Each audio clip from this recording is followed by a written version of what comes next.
What is going on, everybody, and welcome back to another weekly mental health update with me. So, I had recently gotten some news, and I'm honestly I'm just gonna. Well, it's not really recently. It's something that I knew about for maybe a few weeks, but honestly didn't think it wasn't. It's one of those situations where you didn't think it was actually going to happen.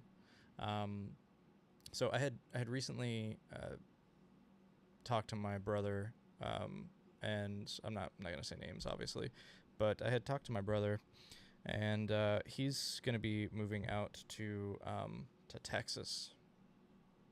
So for those of you that know me, I reside in Florida, and it's it's really hard for me to accept the fact that he's moving, for a few reasons. One, that's my kid brother. I'm always gonna worry about him, and being the older brother, like I don't know, I feel like I feel very overprotective of him, which could be the reason why I feel the way that I do.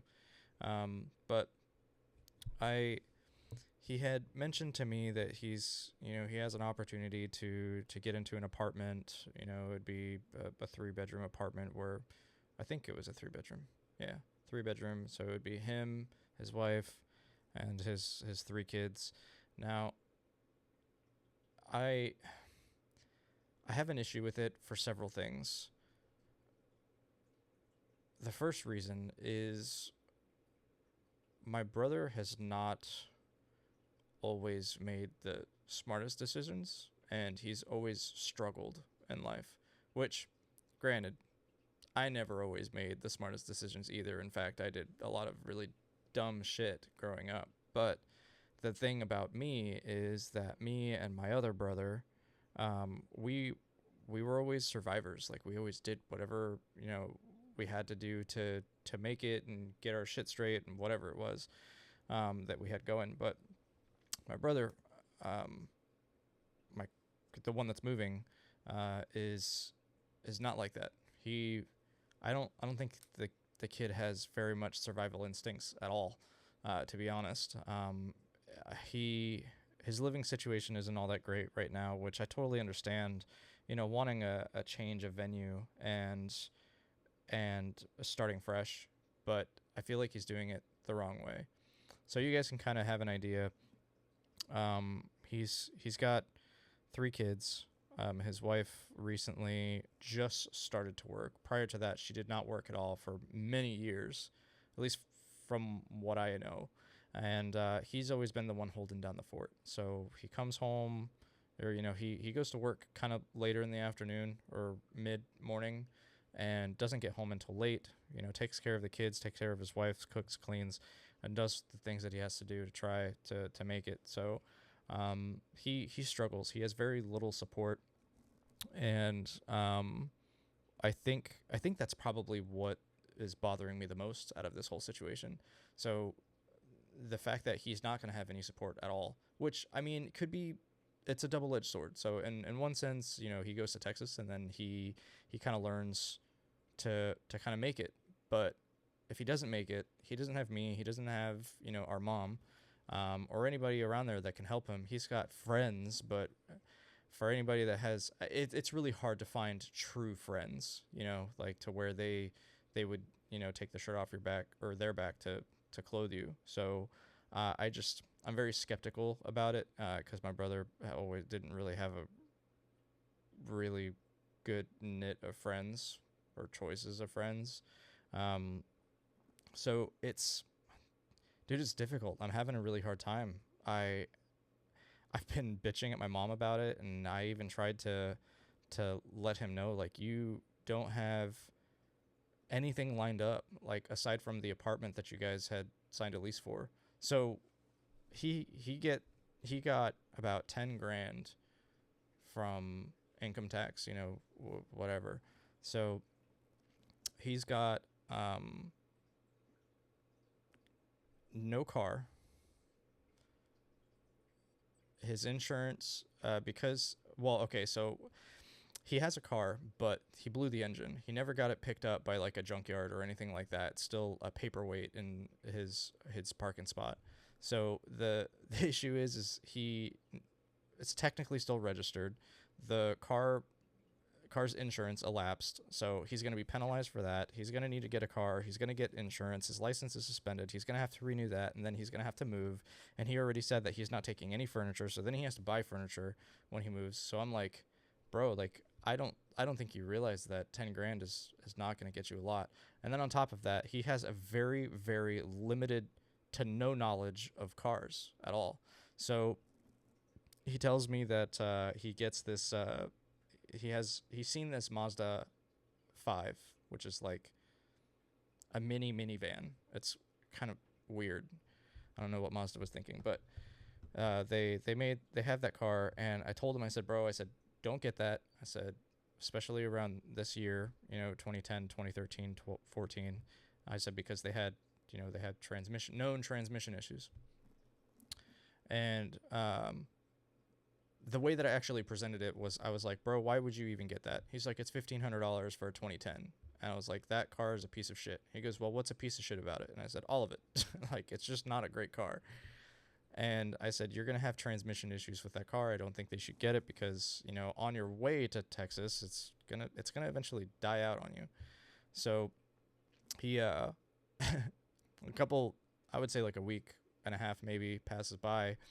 And, I asked him if he found a car, and he's like, no. He goes, I haven't found a car. It's hard finding a car. And I was like, I know, dude. I said, it's not something that just like happens.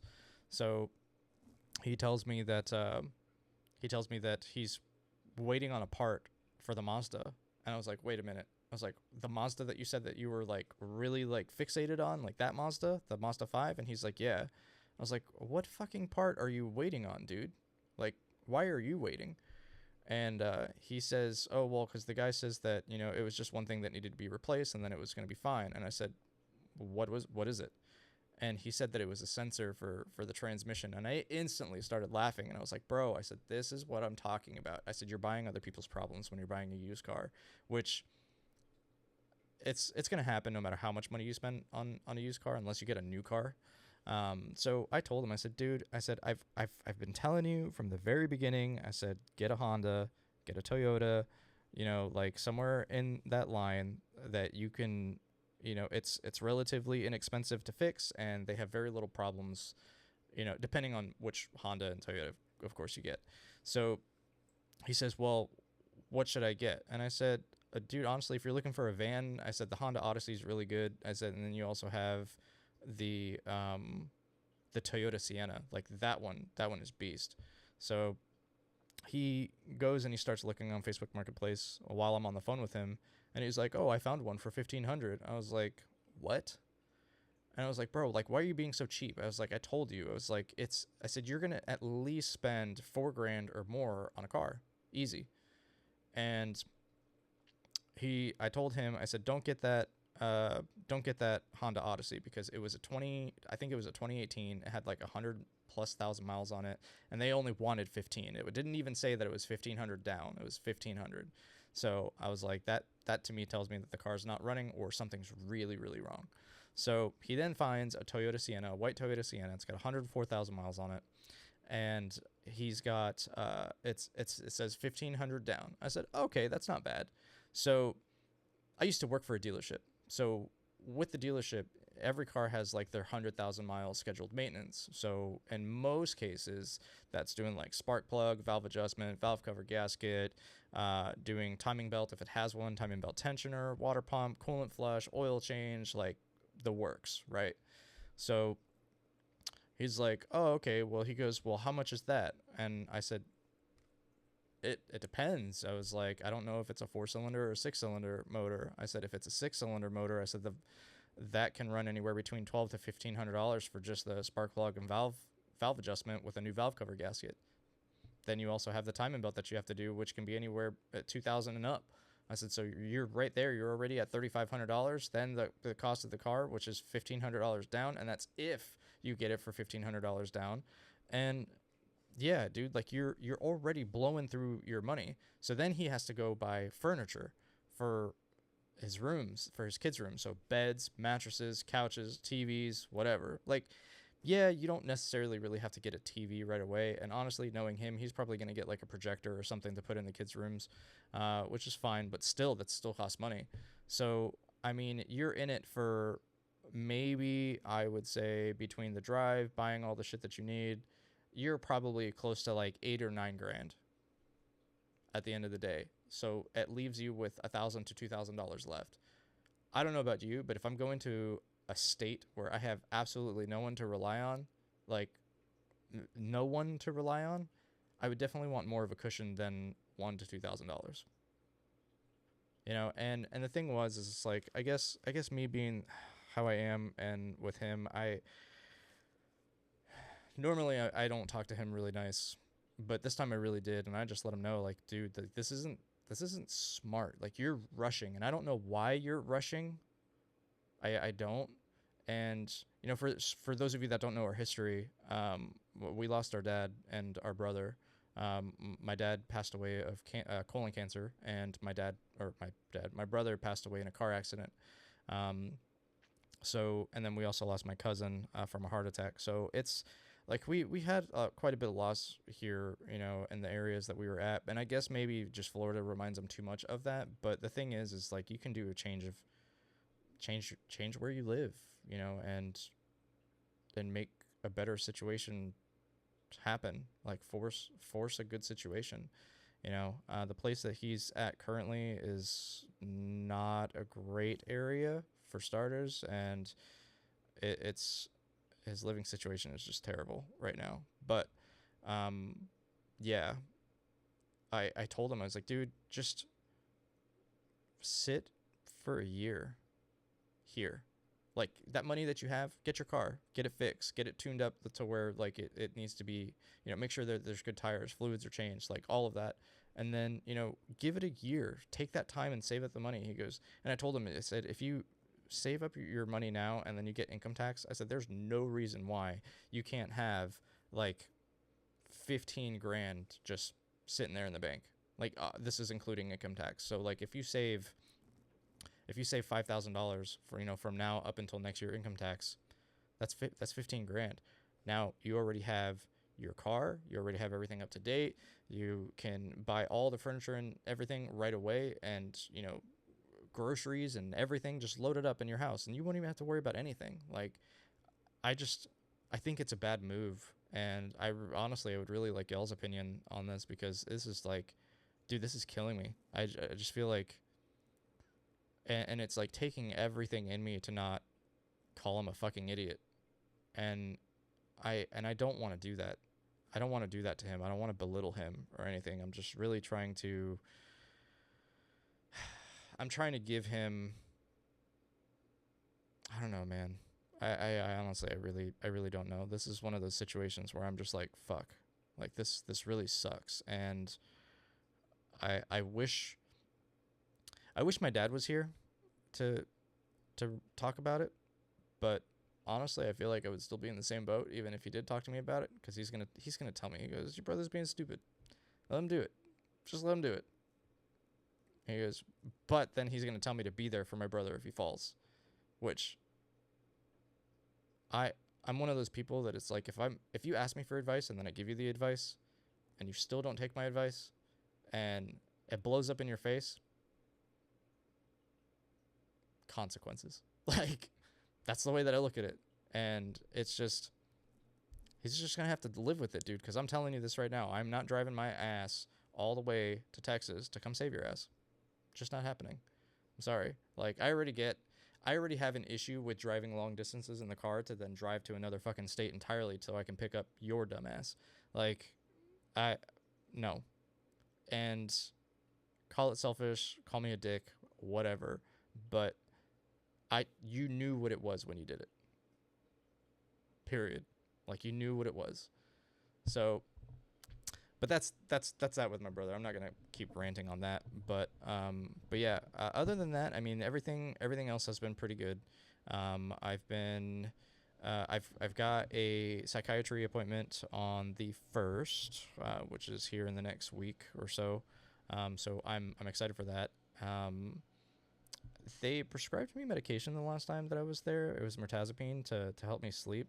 but honestly, I haven't needed to take it. I've actually been doing good sleeping on my own. I don't really wake up in the night. What really helped me, honestly, is adjusting my thermostat to like 68 degrees at night. Bro, I'm telling you, man, I snuggle up in that damn bed and, oh, dude, I'm done. Like, I'm out. So, but yeah, that's all I really got for you guys today. That's honestly really the only news that I have. You know, my brother, and then this whole psychiatry thing that I'm going to be doing here in the next week. But hope you guys are having a great day. Continue to try and stay positive, and let me know if you guys complimented anybody. I'm really curious about that. I want to know who's stepping out of their comfort zone and like just going up to random people and telling them, that they look great or whatever the case may be. One thing that I did was there's a girl, woman, I should say, over at the AT&T store that we go to. She's pretty dope already, like as it is, and she normally when we go in there, she has like these crazy dreads, and then she's got like purple yarn. She's got blonde, like platinum blonde hair, and then like it's got the purple yarn like intertwined in her dreads. It's badass. Like I always thought it looked really cool. And then when I went over there recently to go get another phone, I saw her and she had like a bob cut, and the dreads were gone and everything. Dude, it was like unbelievable transformation. Like it was cool. She was kind of cute already as it is, but dude, man, like the difference with the bob cut, I was like, wow, that's incredible. She looked amazing. But me and my wife both complimented her. She's got really cool energy. She definitely gives me like hippie vibes, which is pretty dope. But yeah, that's what I did. So I did compliment. I didn't compliment a guy like I wanted to, because I didn't really go out much since the last video, but yeah, guys, hope you guys enjoyed. If you guys have anything that you guys would like for me to talk about, or if you guys would like me to keep you updated on this whole brother situation, that'd be really cool. I'll be more than happy to do those. But yeah, I love you guys. Hope you guys have a great rest of your day, and I'll catch you in the next one. See ya.